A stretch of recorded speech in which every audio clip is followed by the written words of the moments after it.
Hello guys, this is MD3 Elias and I am here with a brand new. इस video में हम बात करेंगे popular privacy focused Telegram messaging application के बारे में।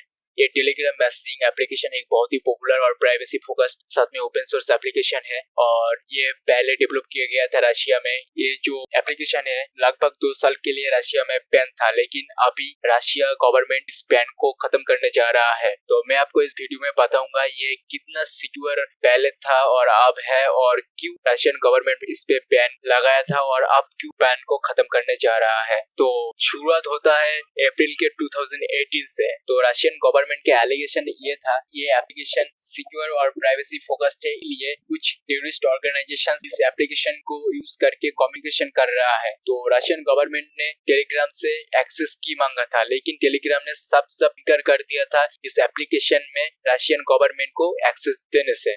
और इसका जो फाउंडर है उसने बताया था privacy is not for sale. फिर रशियन एक कोर्ट इस टेलीग्राम एप्लीकेशन को बैन करवा देता है। बैन होने के कुछ घंटे बाद ये एप्लीकेशन फिर से प्ले स्टोर पे आता है और इस बार प्रॉक्सी कॉन्फ़िगरेशन के साथ आता है, जिससे आप प्रॉक्सी कॉन्फ़िगर करके भी यूज कर सकते थे। और इसमें कुछ रशियन गवर्नमेंट के ऑफिशियल अकाउंट ओपन करके इस एप्लीकेशन को यूज कर रहा था। और अभी फिलहाल जो कोविड-19 का टाइम चल रहा है, इस टाइम पे भी रशियन कंट्री का कुछ शहरों में इस एप्लीकेशन के थ्रू न्यूज अपडेट्स भेजा जा रहा था। तो ये जो बैन इसके ऊपर लगाया गया था, इसे अनसक्सेसफुल बैन कहा जा रहा है। तो रिसेंटली हुआ क्या, रशियन गवर्नमेंट ये जो बैन खत्म करने जा रहा है, इसके पीछे इसका जो फाउंडर है, इसका फाउंडर ये बताया कि इन लोगों के पास एक अब नया टूल है जिसके मदद से ये लोग टेररिस्ट का जो कंटेंट होगा इस एप्लीकेशन के अंदर उसे रिमूव किया जाएगा और साथ में बैन भी किया जाएगा।